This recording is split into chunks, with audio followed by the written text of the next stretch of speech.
respiramos, tomamos a água, então vamos falar agora das figuras de linguagem. Calma, não se desespera, é tranquilo, né? Vou provar para você que é tranquilão. Então vamos lá. As figuras de linguagem, que são aqueles recursos utilizados em vários textos. A gente pensa que figuras de linguagem é só o pessoal aí que escreve poesia, né? Só o texto literário. Ó, nada disso, tá? Não é marcada só para textos literários, tá? Qualquer tipo de texto usa esses recursos, tá? Inclusive das figuras de linguagem. Então, vamos lá, vamos começar. Já tá aqui a caneta. Metáfora. Gente, metáfora é batido. É aquela figura de linguagem, sempre tem, tá? E ela consiste basicamente em comparações, tá? E ela é muito confundida com outra figura de linguagem, chamada comparação, tá? Ou símile, né? Porque também tem esse nome. Só que tem uma diferença. A metáfora, ela não vai utilizar marcador, como, tipo, parece, tanto quanto, tá? E aí eu vou dar o exemplo aqui para você, ó, de comparação para metáfora. Ela é como uma flor. Ela é como uma flor. Aqui eu estou comparando dois elementos. Ela e flor, ok? Agora, veja aqui, ó. Um marcador, né? Como, tanto quanto, né? Isso indica ou deixa explícito a minha comparação. Quando eu utilizar esse recurso, eu chamo isso aqui, literalmente, de comparação, tá? Ou símile, que pode vir com esse nome também. Então, como é que seria a metáfora? Ela é uma flor. Tá brincando, né? Tô não. É isso mesmo. Aqui, ó. Dois elementos estão sendo comparados. Cadê o marcador? Não tem. Então, isso é uma metáfora, tá? É o básico de uma metáfora. Eu pego dois elementos, tá? E eu vou compará-los de uma forma que eu não vou deixar tão explícita assim, a ponto de eu deixar um marcador. Tranquilo? Isso foi mole. Deixa eu voltar. Vou apagar. Então, vocês estão vendo que é muito tranquilo. Mais tranquilo ainda é a metonímia. Fui errado. Certo. Ocorre quando eu substituo, tá? Um texto por outro, né? Uma expressão por outra, tá? Que é um recurso que utiliza a aproximação de referência, né? Aí eu tenho autor pela obra, que a gente já conhece. Nossa, eu li muito Machado de Assis. Você não leu o Machado de Assis, você leu alguma obra dele, tá? Ah, eu ouvia bastante Nirvana, né? Na adolescência. Você não ouvia o grupo em si, né? Você ouvia as músicas, tá? E personificação. Ó, personificação era muito feito pelos greco-romanos, né? Quando eu pegava, por exemplo, sentimento, o amor, tá? E eu personificava, atribuía ações humanas. Então, se eu falar assim, o meu coração me magoou dessa vez. Vou te falar, ele não é capaz de produzir isso. Ele não é um ser humano capaz de produzir isso. Você personificou, tá? Você atribuiu essas ações humanas a algo que é inanimado, que não é capaz de produzir aquela ação, tá? Hipérbole. Hipérbole eu coloquei até aqui, né? Que é aquela fala de mãe, tá? Eu já falei 1000 vezes para você tomar banho, Robertinho. Ah, eu vou chorar rios, porque você me deixou. É a música exagerada do Cazuza. Nunca mais vou respirar se você não me notar, né? É aquele exagero, é aquela carga emocional ali pesada, tá? Mas eu me mordo de ciúmes, não é aquele sentido tão literal, é aquele exagero, tá?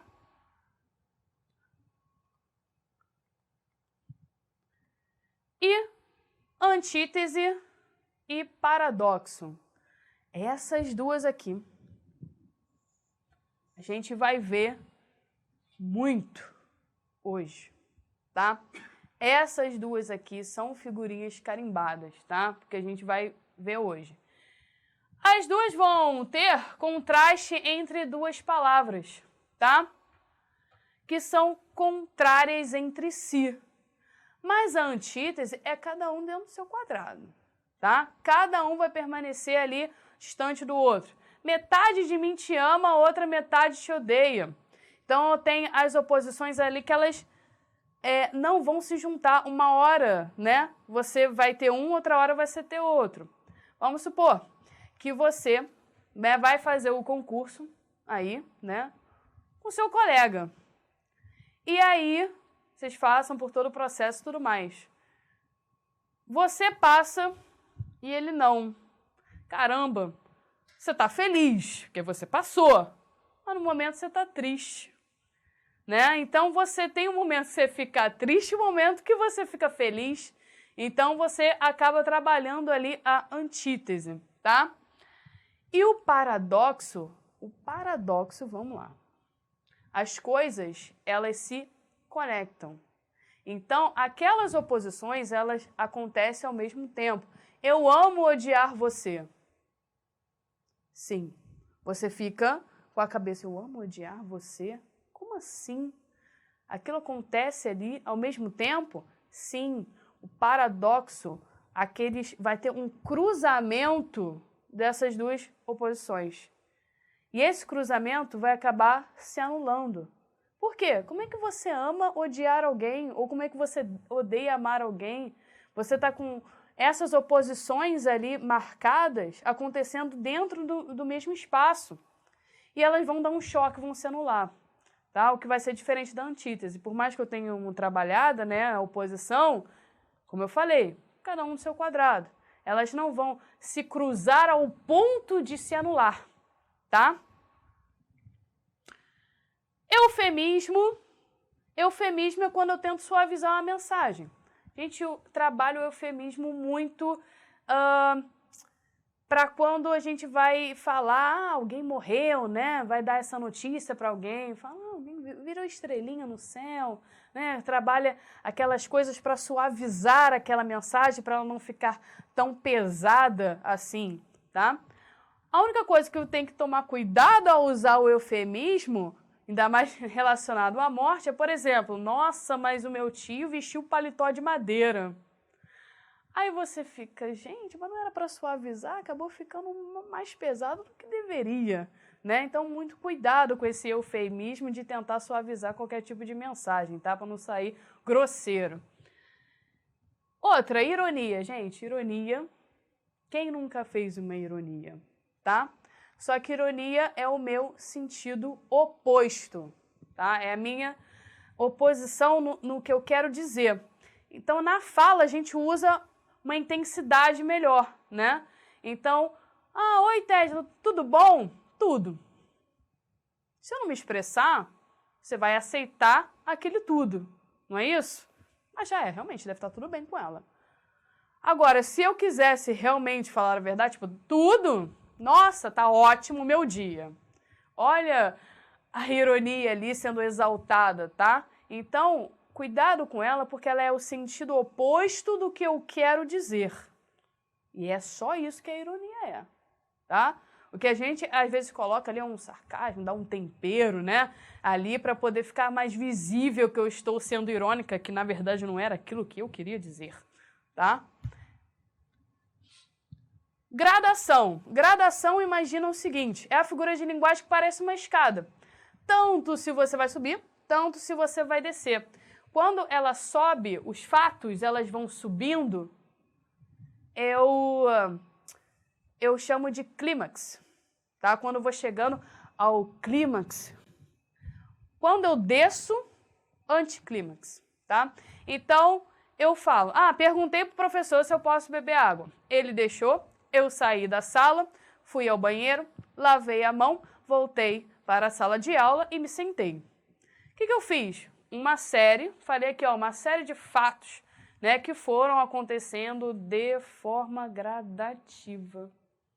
Por isso que eu tenho essa figura de linguagem chamada gradação, que eu vou explicando os fatos, né, vão acontecendo até que chega um clímax. Quem gosta muito disso é suspense.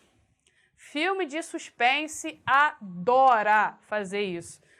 É uma série de fatos que vão acontecendo e aí você tá vidrado olhando aqueles fatos e aí chega um momento que, bum, parece que explode um negócio, aquela sensação, né, de explosão. Então, a gradação é que vai causar esse ciricutico em você. Elipse. Elipse é o seguinte, para quem lembra aí, sujeito oculto, né, indeterminado e tal, quando ele não aparece dentro de uma frase, a elipse é o seguinte, tirei um termo ali, que ele é facilmente entendido. Então, quando eu digo, podemos trabalhar hoje, quem podemos? Nós. Mas eu ocultei, tá? Então, Tesla, eu posso usar elipse só com sujeito? Eu posso omitir qualquer termo, contanto que ele seja facilmente entendido, tá? Vamos lá. Cadeiras nesta sala. Você tem cadeiras nessa sala. Existe cadeiras nessa sala, né? Então, eu posso omitir qualquer termo, tá? Contanto que eu não tenha dito ele antes de nenhuma frase. Ok? Isso é importante também. Ok?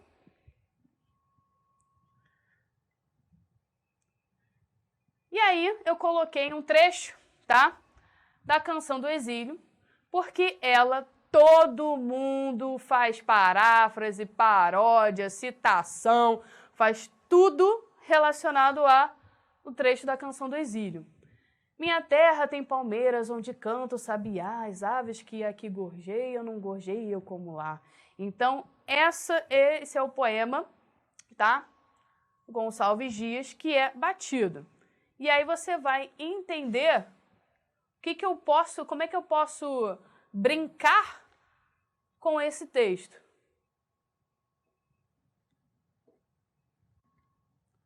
E aí, coloquei aqui algumas versões, tá?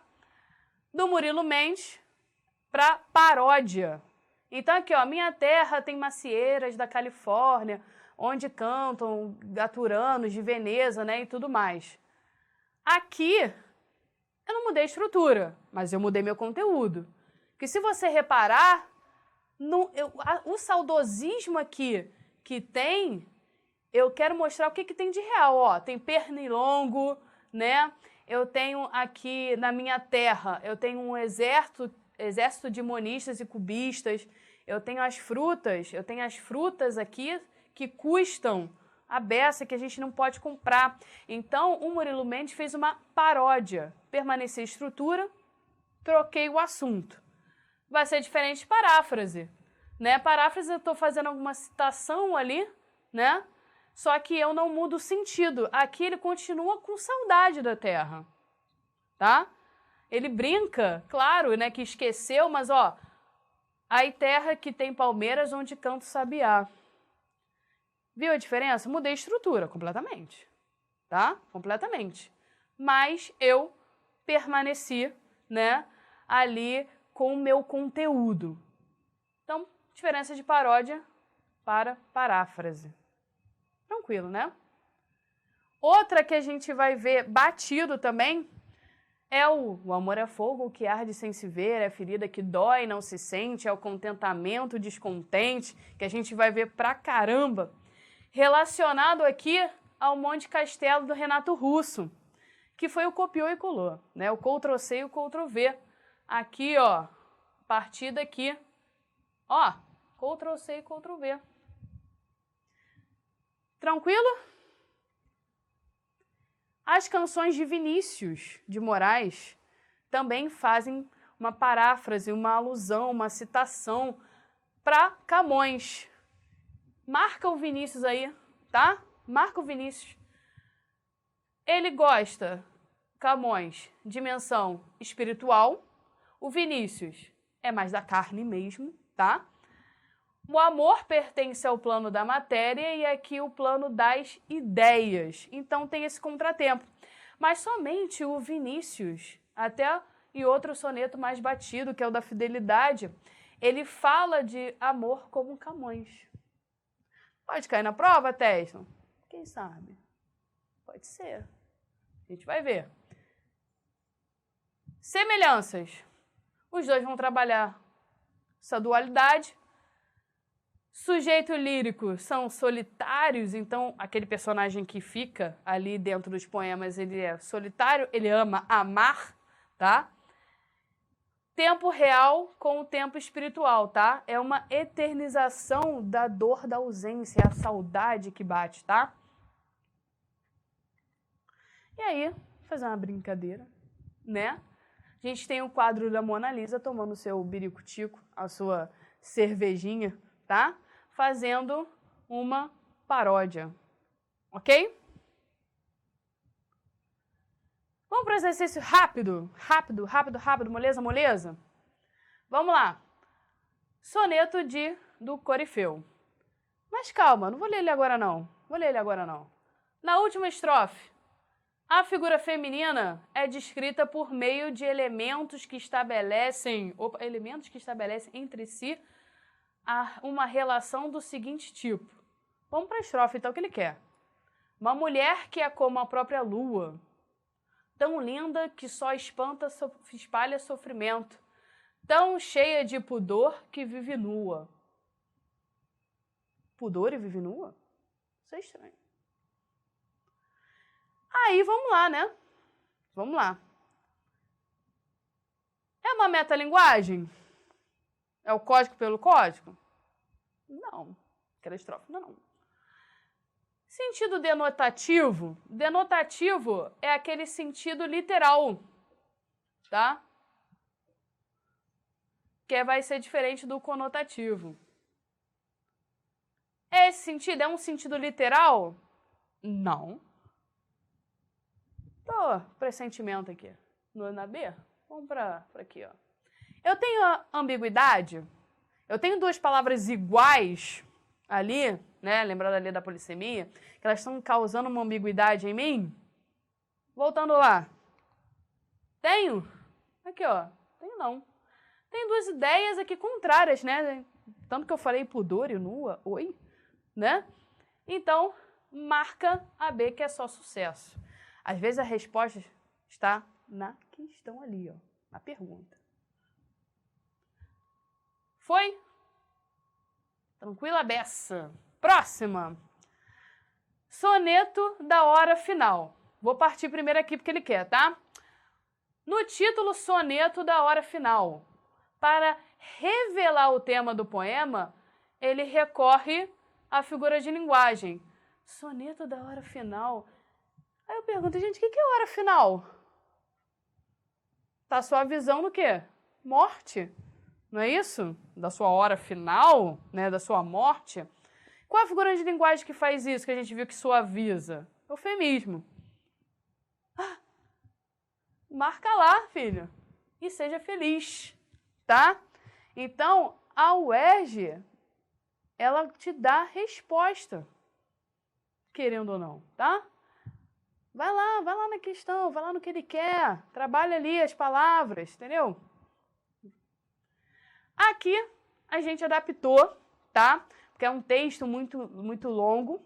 Para o que a gente quer aqui, né? O restante do texto em si não vai precisar, tá? Então, falas e pensamentos de personagem podem ser incorporados pelo narrador em discurso indireto livre. Ele já explicou para mim. Se eu não soubesse, já estava aqui. Como se observa em... Vamos lá.